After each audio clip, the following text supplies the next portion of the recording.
This is Access 2016, Module 3, Part 8. In this segment, we're going to be looking at creating a calculated field within our query. And this calculated field is going to be done using simple mathematical formula. These usually include multiplication or division, adding or subtracting, something that does not require logical expressions, things of that nature. So let's get back into our river view. We will be getting into some more complex calculated fields again in Module 5.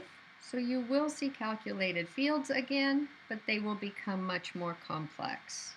So let's go ahead and go to Create and Query Design. So we're going to add two tables to this query. We're going to start out with our visit table, and then we're going to add the billing table. Then I'm going to enlarge this so I can see all of my fields. And then we're going to be ready to add our fields. So we're going to start out and add our visit ID, the animal ID, the visit date, and then over in our billing table, we're going to add the invoice item, the invoice paid, and the invoice amount.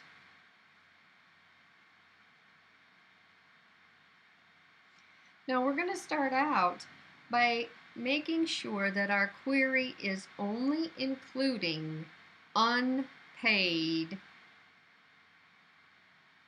invoices. So I'm going to come down to the criteria column, or excuse me, row, under the invoice paid column, and I'm going to type the word no. Now you can see it's trying to put a function in, and I don't want it to, so to get rid of that screen tip, I'm going to hit the escape key, and then I'm going to tab out of that field. Now I'm going to click Run. I want to make sure that only boxes that are not checked are showing up. Once I make sure that my criteria is working correctly, then I can go back to the design view and I can uncheck the show box on billing pay or invoice paid. I need to keep that field there because it has my criteria, but I do not need to see it in my result set.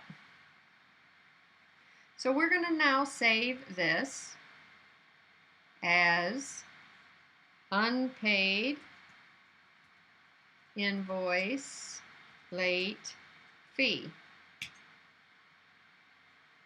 Let's go ahead and click Run, and you'll see that I have all of these invoices that are unpaid.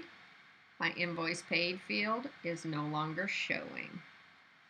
And back in design view. The next thing we want to do is we want to calculate a new field. So I'm going to do it in two different ways so that you can determine which way you think is going to be best for you. I'm going to call them, the first field is going to be late fee, and then I'm going to call the second field late fee 2. All right, so the first way is I can click in the very first available field. That's where I want to put it. And I'm going to use something called the builder.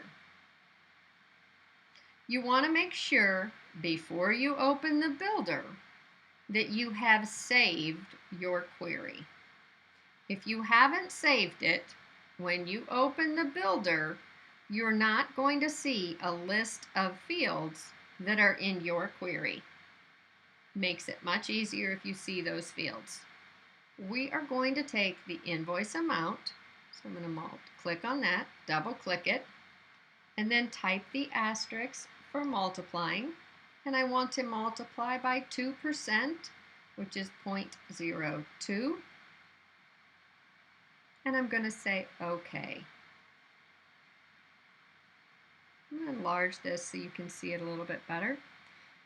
If you notice in front of the formula is invoice amount multiplied by 0.02.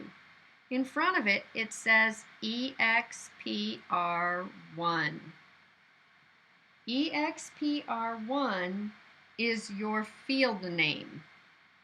So if I want the field name to read late fee with no space, that is going to be my field name.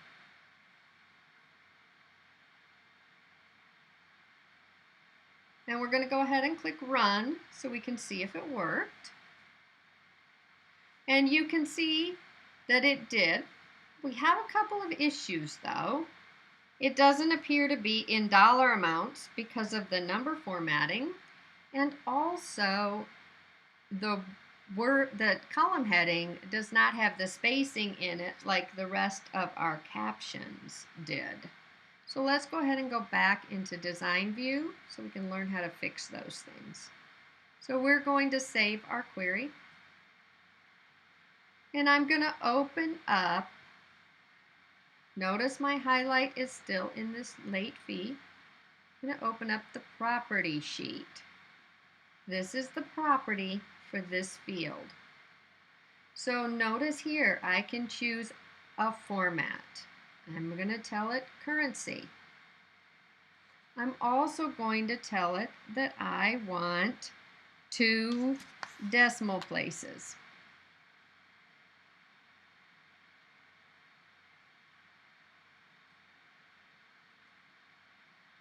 And then finally, I'm going to come down to the caption, and I'm going to say late space fee. Go ahead and close the property sheet and click run.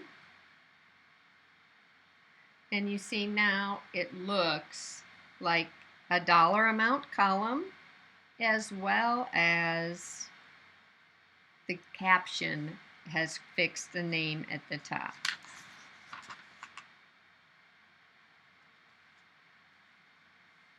Let's save our query. Let's go back to design view and let's look at this one other way. Some people get confused trying to use the builder.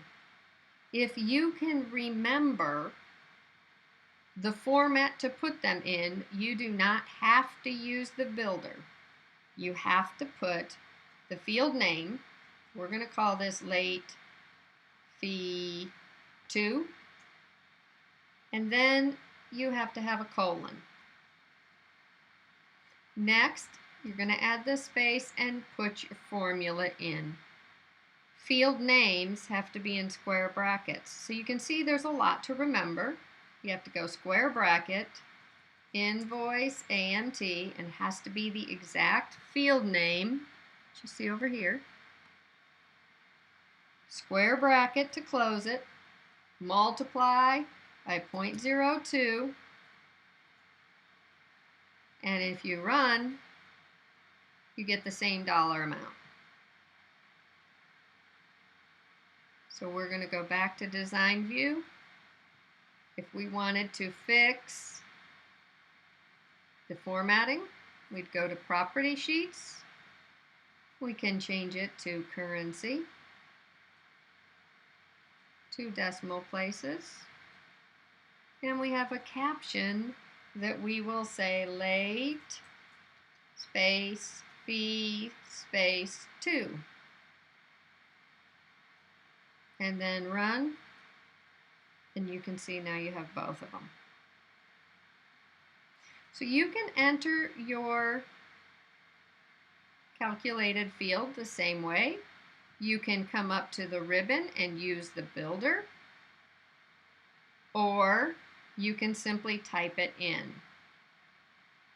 One thing that definitely will make it much easier to use the builder is if you do remember to save your query before you open the builder so that you will see a list of fields to choose from in your query.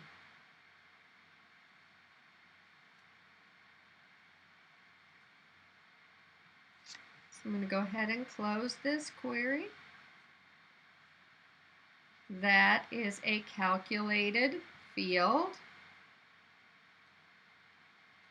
And it's important for you to remember that you must have the new field name followed by a colon and then the formula used to create or to calculate that field.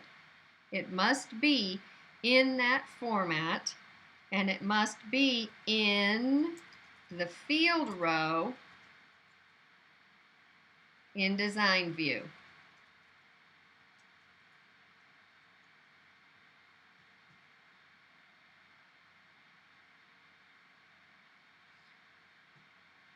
So if we go back and look at that query one more time,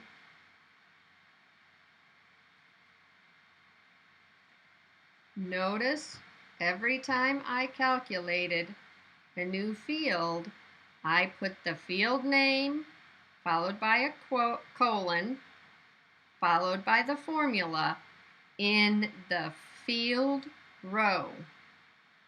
Nothing is in the criteria row. It all has to go in the field row. That concludes our first example of working with calculated fields. You will see them again in Module 5, where you will be looking at a much more complex one involving an if statement.